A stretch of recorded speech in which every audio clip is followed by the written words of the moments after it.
Programme میں ایک بار پھر خوش آمدید ناظرین محترم. آپ کے سوالات اور رہنمائی کے لیے ہمارے ساتھ موجود ہمارے بہت ہی محترم جناب حضرت امیر محمد اکرم عوان صاحب.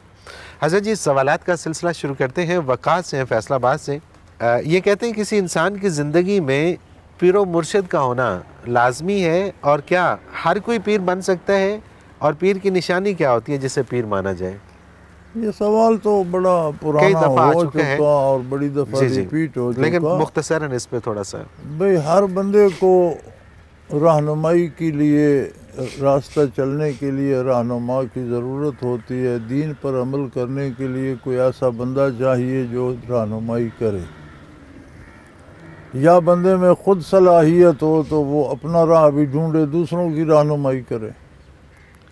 تو ظاہر ہے ہر بندے میں تو یہ صلاحیت نہیں ہوتی. تو کوئی بندہ تو چاہیے جو جس پر آپ کو اعتماد ہو، جو خود نیک ہو، باعمل ہو اور جانتا بھی ہو، عالم بھی ہو، باعمل بھی ہو، تو وہ چاہیے. بالکل ٹھیک. اور نشانی یہ ہوتی ہے کہ اس سے آپ کو نیکی نصیب ہو، اصلاح ہو، بہتری ہو. بے شک. اور یہ سمجھنا کہ پیر میری دنیا حاجات پوری کرے گا، وہ تو سب کی اللہ کرتا ہے. وہ کافروں کی، ناشکروں کی، ظالموں کی کر رہا ہے تو آپ کی کیوں نہیں کرے گا؟ وہ پیروں کا کام نہیں ہے. پیر ہوتے ہیں ہدایت پانے کے لیے، رہنمائی حاصل کرنے کے لیے. بالکل صحیح. تو ویسے پچھلے سوالوں میں تلاش کر لیں، مفصل جواب بڑا ڈیٹیل سے.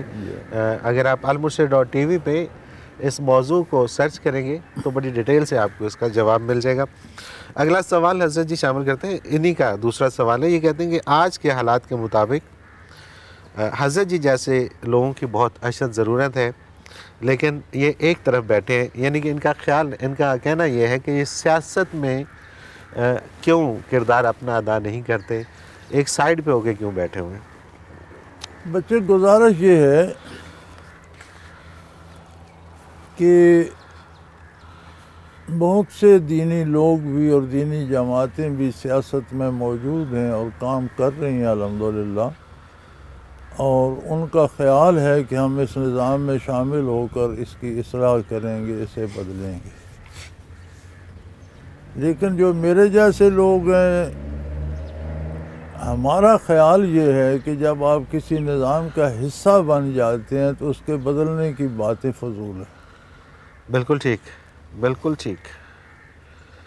اگر آپ کو بدلنا ہے تو آپ اس نظام کے مقابلے میں کھڑے ہو کر بدلیں گے، اور یہ طریقے سنت ہے.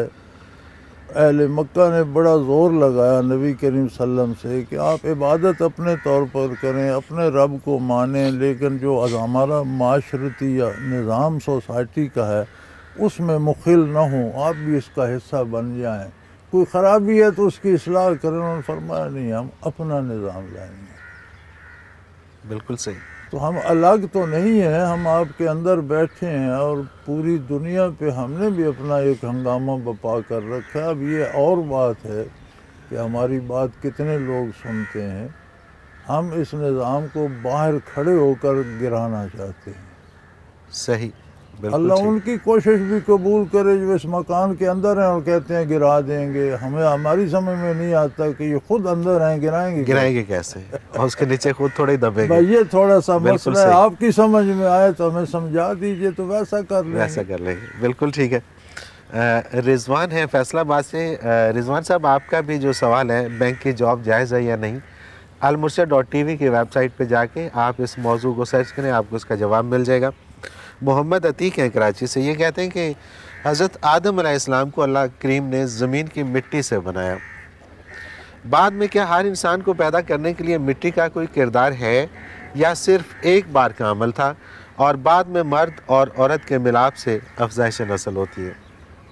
میرے بچے، مرد اور عورت ساری عمر مٹی ہی کھاتے ہیں. ہر بندے کے سل مٹی سے آتے ہیں. مٹی سے کیلا بنتا ہے، مٹی سے آم بنتا ہے، مٹی سے انگور بنتا ہے، مٹی سے غلہ بنتا ہے، مٹی سے دانا بنتا ہے، مٹی سے جانور بنتا ہے. ہر چیز مٹی کھا رہی ہے. مٹی کو اللہ مختلف روپ دیتے ہیں، غذا کا، دوا کا. اسی غذا کا مادہ بنتا ہے، اسی مادے میں سیل بنتے ہیں، انہی سیلوں سے انسان بنتا ہے.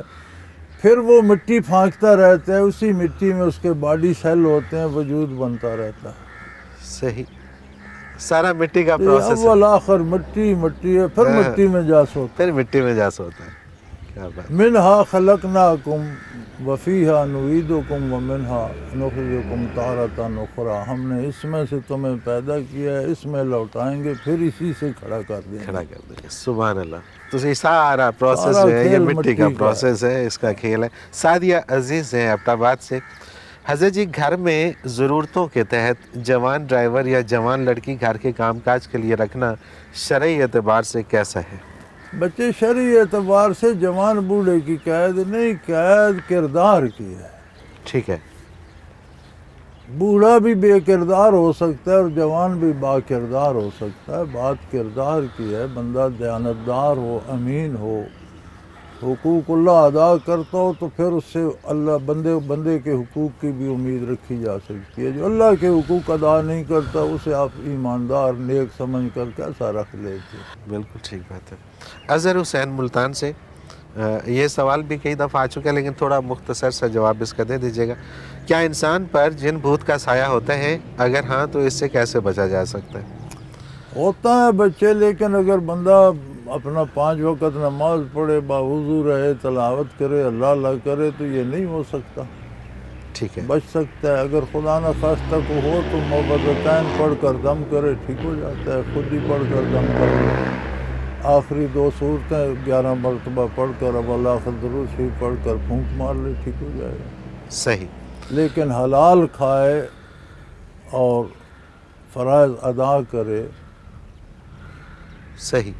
اگر کوئی ان کا دوسرا سوال ہے کہ اگر کوئی بیعت کر کے توڑ دے تو کیا اس کو گناہ ہوتا ہے؟ قرآن کریم نے فرمایا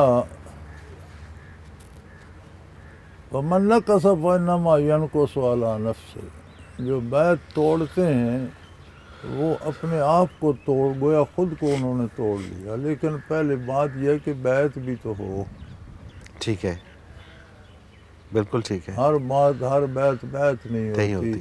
جس سے آپ بیعت کر رہے ہیں اس میں بیعت لینے کی اہلیت ہو، جس نیت سے آپ کر رہے ہیں وہ نیت بیعت کی ہو، تو پھر توڑنا گویا اپنے آپ کو توڑ دینا ہے، اپنے آپ کو مار دینا ہے، تباہ کر لینا ہے۔ تو بیعت ہی نہ ہو، یہ رسمی بیعتیں ہیں۔ آپ بیعت کرتے ہیں پیر صاحب میری مشکلیں دور کریں گے، پیر صاحب بیعت کرتے ہیں کہ میری مشکل تو دور ہوگی، کوئی شرینی یہ دے گا، اس کی ہوگی یا نہیں ہوگی۔ جی ہاں، بالکل، پیر صاحب کی تو دور ہو وہ جاتی۔ بیعتیں بیعت ہی کوئی نہیں، بیعت ہو تو وہ توڑنا ایسے ہے خودکشی جیسے کر دے۔ صحیح، بالکل صحیح، بالکل صحیح۔ پھر اظہر حسین کا ایک اور سوال ہے جی، یہ کہتے ہیں کہ اکثر اسلامی کتابوں پر کچھ وظائف لکھے ہوتے ہیں، اکثر لوگ کہتے ہیں وہ وظائف کرنے کے لیے اپنے مرشد کی اجازت لینا ضروری ہوتا ہے، وہ قرآنی آیات بھی ہوتی ہیں اور کچھ اور وظائف بھی ہوتے ہیں، تو قرآنی آیات کے لیے کسی مرشد سے اجازت لینا ضروری ہے؟ میں سادہ سی زندگی گزارتا ہوں اور میں عملی زندگی کا قائل ہوں، اور میں یہ سمجھتا ہوں کہ نتائج عمل پر مرتب ہوتے ہیں، وظائف پر نہیں۔ بالکل ٹھیک، وظائف آخرت کے لیے ہیں، برکات کے سبحان لیے اللہ، ہیں۔ اگر سبحان آپ اللہ، اپنی آخرت کے کام سے فارغ ہو چکے ہیں تو پھر وظائف دنیا کے لیے پڑھیں۔ اللہ اکبر، قرآن آخرت کے لیے زندگی گزارنے کا ایک نصاب ہے، اسے آپ نے وظیفے بنا کر دوسری طرف لگا دیا۔ یہ زندگی کا نصاب ہے، اس کے مطابق زندگی بسر کرنی ہے۔ سب سے بڑا وظیفہ آپ کی زندگی ہے، اسے قرآن کے مطابق ڈھال لیں، اور کسی وظیفے کی کیا ضرورت ہے؟ تو میں تو بھائی میرے بچے عملی انسان ہوں، پریکٹیکل آدمی ہوں، تو میں تو قرآن پر عمل کرنا سب سے بڑا وظیفہ سمجھتا ہوں۔ جتنا ممکن، جتنا اللہ توفیق دیتا ہے اس پہ عمل کرتا ہوں اور سمجھتا ہوں کہ یہ سب سے بڑا وظیفہ ہے۔ سبحان اللہ، بے شک، بے شک۔